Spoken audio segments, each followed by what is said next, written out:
قاسم محمد اللهم صل على محمد وآل محمد وعلى الطيبين الطاهرين المعصومين المظلومين ولعنة الله على أعدائهم أجمعين من يومنا هذا إلى قيام يوم الدين. أما بعد فقد قال الله تبارك وتعالى في كتابه المبين وهو أصدق الصادقين وقول الحق بالحق. بسم الله الرحمن الرحيم. إنا أعطيناك الكوثر صلوات محمد. اللهم صل على محمد وآل تھوڑا آگے آتے ہیں تاکہ ہمیں پڑھنے میں مزہ آئے، سننے میں مزہ آئے. درود ہے محمد. عزیزان محترم، جس آیہ کریمہ کو آپ کے سامنے پڑھنے کا شرف حاصل کیا، اس میں کائنات کا پروردگار ارشاد فرما رہا ہے انا اعطیناک الکوثر. سورہ انا اعطیناک کی پہلی آیت ہے. اس میں پروردگار ارشاد فرما رہا ہے اے میرے رسول، اے میرے حبیب، ہم نے تمہیں کوثر عطا کیا. اب یہ سورہ انا اعطیناک مکے میں نازل ہوا. کس لیے نازل ہوا تھا؟ جب رسول کو لوگ ابتر کہنے لگے تو اللہ نے کہا اے میرے رسول اپنے آپ کو ابتر نہ کہو، اس لیے کہ ہم نے آپ کو کوثر عطا کیا ہے. اب تاریخ کے ان پنوں میں چلتے ہیں اور تاریخ میں جھانک کر دیکھتے ہیں کہ وہ کون ہے جس کو اللہ نے کوثر عطا اور رسول کے لیے کوثر کہا. جب تاریخ میں جھانکا اور تاریخ میں دیکھا، دیکھنے کے بعد ملا جس کو صدیقہ کہا جاتا ہے، جس کو طاہرہ کہا جاتا ہے، جس کو بطول کہا جاتا ہے. حضرت شہزادی فاطمہ زہرا سلام اللہ علیہا کو اللہ نے کوثر بنا کر بھیجا. اور جب شہزادی آئی تو شہزادی کی عصمت کیا تھی؟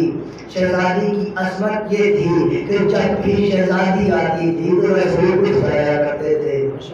جب بھی شہزادی آتی تھی تو رسول کو سلایا کرتے تھے. اب لوگ ہم سے کہنے لگے کہ دیکھیے رسول شہزادی کے احترام میں نہیں اٹھتے تھے بلکہ بیٹی کے آنے سے اٹھتے تھے.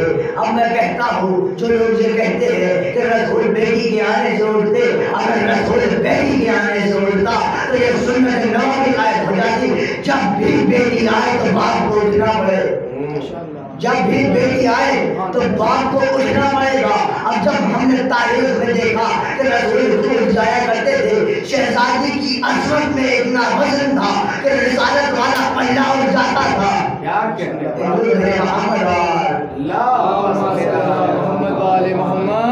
رسالت والا پلہ اٹھ جاتا تھا شہزادی کی عصمت میں. آپ کو ایک جملہ دیتا ہوں، اگر آپ کے ذہنوں تک پہنچ جائے اور آپ کے دلوں تک پہنچ جائے تو دعاؤں سے نواز دیے گا اور والدین کے حق میں دعا کر دیے گا. دیکھیے شہزادی کی عظمت کیا ہے. جس نے بھی گھمنڈ کیا، گھمنڈ آدم نے بھی کیا. جب آدم و حوا جنت کے باغات میں ٹہل رہے تھے تو آدم کو فخر محسوس ہوا کہ مجھ سے بہتر اور اللہ نے مجھے مکین جنت بنایا. آدم کو فخر محسوس ہوا کہ مجھ سے بہتر اور اللہ نے مجھے لباس جنت دیا. آدم کو فخر محسوس ہوا مجھ سے بہتر اور فرشتوں نے مجھے سجدہ کیا. ادھر آدم کو فخر ہوا، ادھر اللہ نے جبریل کو بھیجا، اے جبریل جاؤ آدم و حوا کو لے کر فردوس بری پر پہنچو.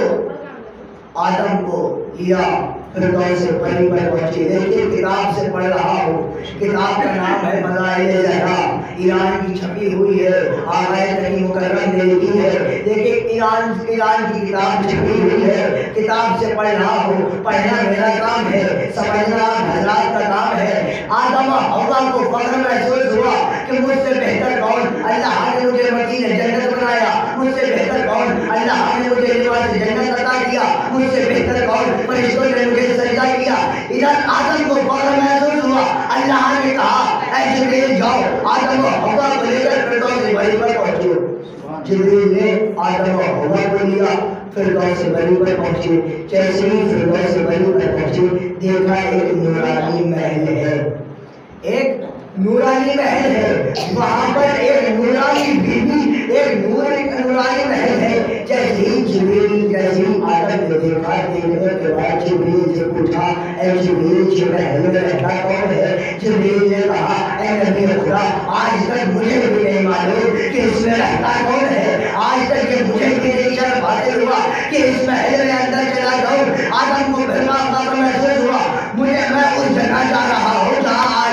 نہیں لگایا. آدم اندر گئے. جانے کے بعد آدم اندر گئے. دیکھا کہ ہورے ہیں. ایک درخت ہے جہاں پر ایک نورانی بیوی تشریف فرما ہے. چاروں طرف سے ہوروں نے گھیر رکھا ہے. آدم نے جیسے ہی اس بیوی کو دیکھا, دیکھتے ہی یہ آدم سمجھے کہ یہی خدا ہے. سجدے میں گر گیا. آواز میں قدرت آئی, آدم یہ خدا نہیں ہے, یہ سیدہ ہے. آدم یہ سیدہ ہے. جیسے ہی آدم نے اپنے سر کو اٹھایا, دیکھا کہ سر پر ایک نورانی تاج ہے. اب جیسے ہی تاج کو دیکھا, آدم نے کہا, اے پروردگار یہ تاج کیسا؟ آواز قدرت آئی, آدم خبردار اسے تاج نہ کہنا, یہ مرسل اعظم ہے. آدم کی نگاہ اٹھا, گلے میں پڑی, دیکھا کہ ایک گلوبند ہے, ایک ہار ہے. پھر آدم نے پوچھا, پروردگار یہ ہار کیسا؟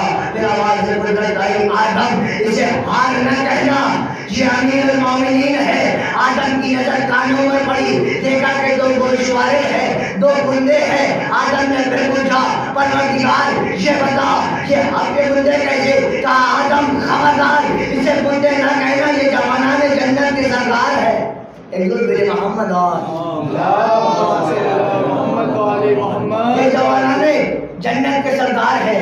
آدم نے جیسے ہی دیکھا, دیکھنے کے بعد آدم کی تمام نگاہوں میں نظر گئی. جانے کے بعد آدم نے تمام چیزوں کو دیکھا. دیکھیے سر پر تاج ہے, مرسل اعظم, گلے میں ہار ہے, امیر المومنین, کانوں میں گوشوارے ہیں, جوانان جنت کے سردار.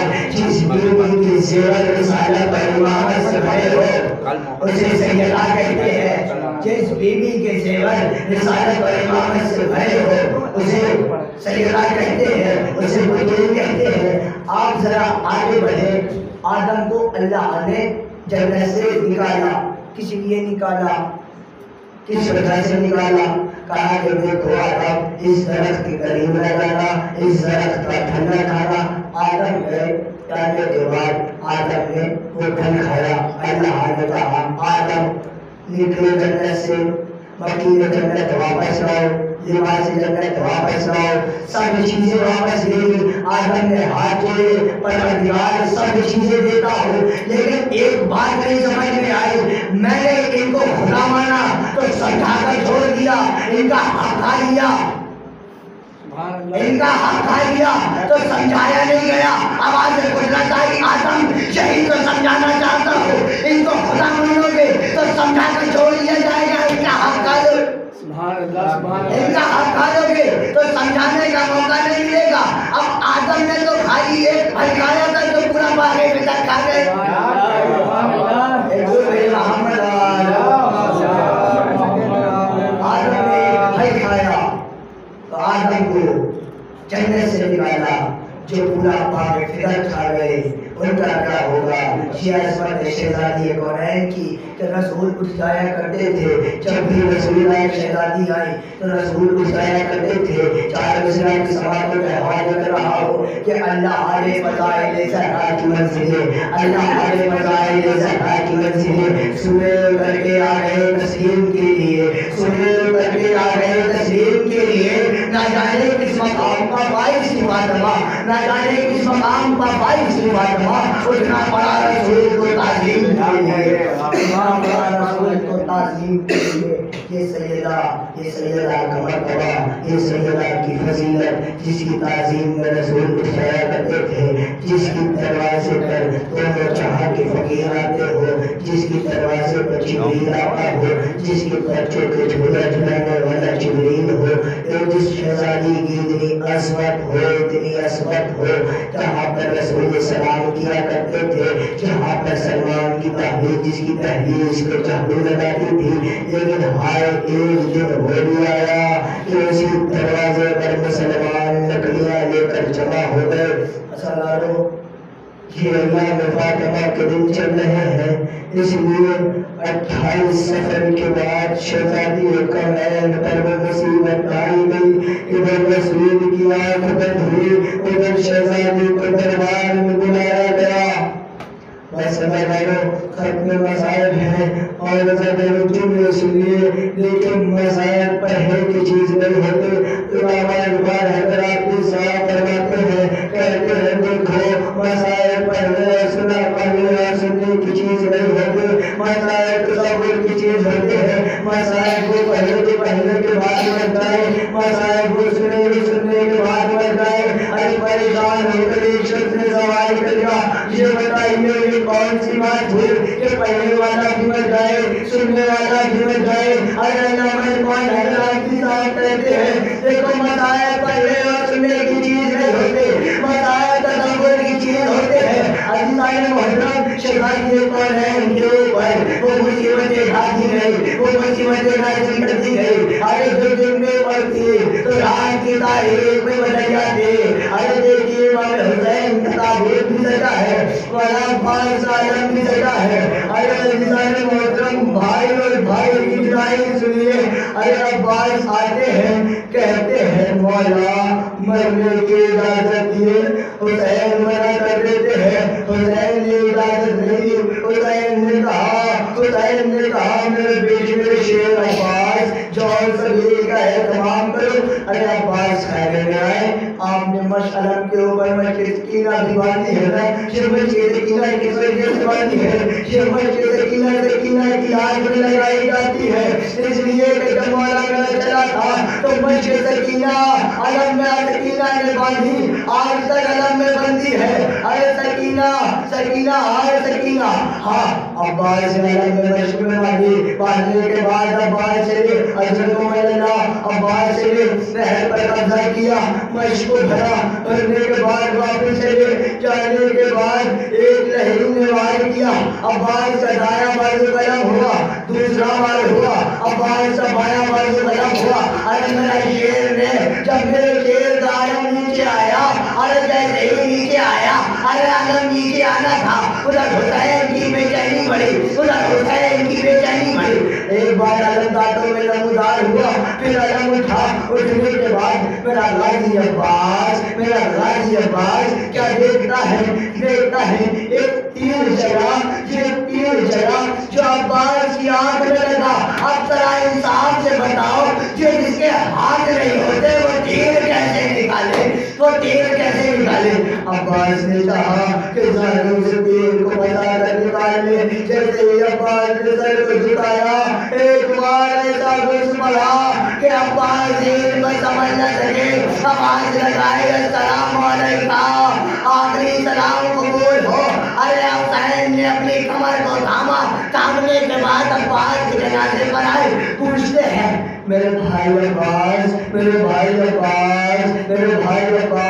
ایک بار کوئی وصیت ہے عباس کہا اس دنیا میں آیا تھا تو آپ بھی زیارت کریں تھی اب اس دنیا سے جا رہا ہوں تو آپ بھی زیارت کروں گا اور حسین نے کہا تھا میرے شیر عباس کہا کہ دیکھیے مولا ایک آنکھ میں خون ہے ایک آنکھ میں تیر ہے حسین نے ابا کی دعوت سے خون کو صاف کیا آنکھوں سے تیر کو نکالنے کے بعد میں مولا عباس جب تیر کو نکالا بھائی نے بھائی کو دیکھا کہا عباس کوئی وصیت ہے کہا